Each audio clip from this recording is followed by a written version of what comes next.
Investigasi ICC mengenai Darfur fokus kepada tuduhan genosida, kejahatan perang, dan kejahatan terhadap kemanusiaan yang dilakukan di Darfur, Sudan, dilakukan sejak 1 Juli 2002.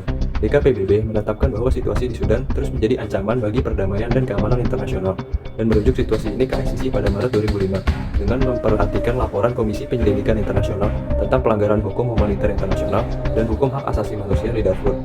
Sekretaris Jenderal PBB membentuk komisi untuk menyelidiki laporan pelanggaran hukum humaniter internasional dan hukum hak asasi manusia di Darfur oleh semua pihak, untuk menentukan juga apakah tindakan genosida telah terjadi atau tidak, dan untuk mengidentifikasi pelaku pelanggaran tersebut dengan pandangan untuk memastikan bahwa mereka yang bertanggung jawab dimintai penanggung-jawaban. Situasi di Darfur merupakan yang pertama dirujuk ke ICC oleh Dewan Keamanan PBB dan penyelidikan ICC pertama di wilayah non-negara pihak pada Statuta Roma. Hal tersebut merupakan investigasi ICC pertama yang menangani tuduhan kejahatan genosida.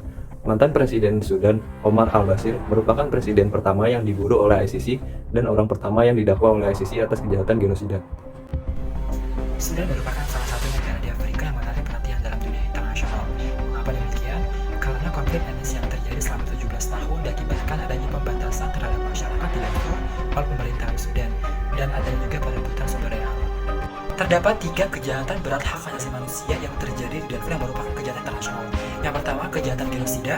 Yang kedua adalah kejahatan terhadap kemanusiaan. Dan yang ketiga adalah kejahatan perang. Nah, sehingga dalam hal ini ICC ataupun Pengadilan Pidana Internasional memiliki peranan yang sangat penting untuk mengadili kejahatan-kejahatan yang melanggar hak asasi manusia. Nah, tentunya hal ini menjadi bagian dari yurisdiksi ICC sebagaimana diatur dalam pasal 5, 6, 7, dan 8 Statuta Roma.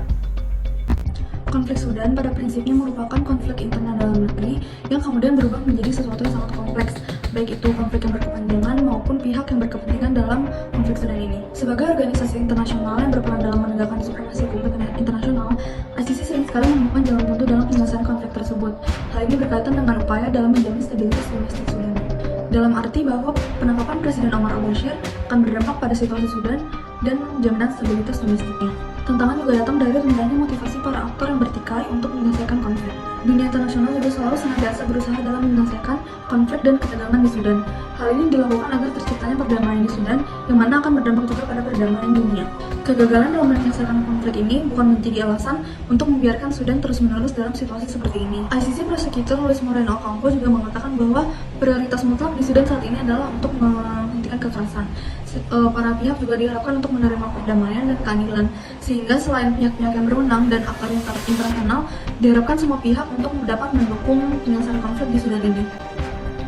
Untuk hasil investigasi ICC di Sudan menghasilkan 6 kasus, diantaranya adalah kasus Abdurrahman yang merupakan kasus kejahatan kemanusiaan. Kasus ini merupakan kasus yang serius, di mana tersangka Abdurrahman diduga melakukan 31 kejahatan kemanusiaan, kejahatan perang, perusakan properti, dan sebagainya. Dan juga Abdurrahman dilaporkan melakukan hal tersebut di tahun 2003 hingga 2004. Nah, tetapi kasus ini baru bisa ditangani pada tanggal 9 Juni 2020 karena tersangka baru menyerahkan dirinya kepada ICC. Nah, maka dari itu hingga sekarang dalam tahap pra-peradilan tersangka belum bisa dijatuhi hukuman karena bukti-bukti belum cukup kuat oleh pihak pelapor. Maka dari itu ICC sendiri selaku penegak hukum menjunjung tinggi hak persamaan di depan hukum, yang dimana tersangka tidak akan dijatuhi hukuman sebelum kejahatannya terbukti secara konkret. Dugaan adanya genosida, kejahatan perang, dan kejahatan kemanusiaan di Sudan merupakan masalah yang hampir tidak bisa dihindari di Sudan, yang disebabkan oleh polarisasi politik dan militer yang meluas di berbagai daerah sehingga menyebabkan penyelesaian konflik yang menjadi sulit ditemukan resolusinya. Bahkan karena perpecahan ini sudah terpecah menjadi 2 bagian, yakni Sudan sendiri dan Sudan Selatan, yang pada akhirnya Sudan Selatan merdeka melalui referendum di tahun 2011.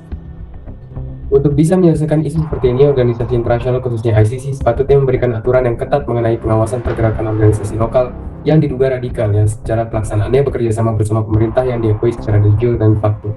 Di dunia yang penuh dengan dinamika global ini, pertumbuhan kelompok radikal selalu tetap akan ada. Akan tetapi, kita pasti memahami pola mereka sehingga kita dapat membaca pergerakan mereka terlebih dahulu. Namun yang menjadi tantangan terberatnya, di mana teknologi informasi yang berkembang menyebabkan sulitnya pengendalian pemahaman radikal yang beredar di masyarakat.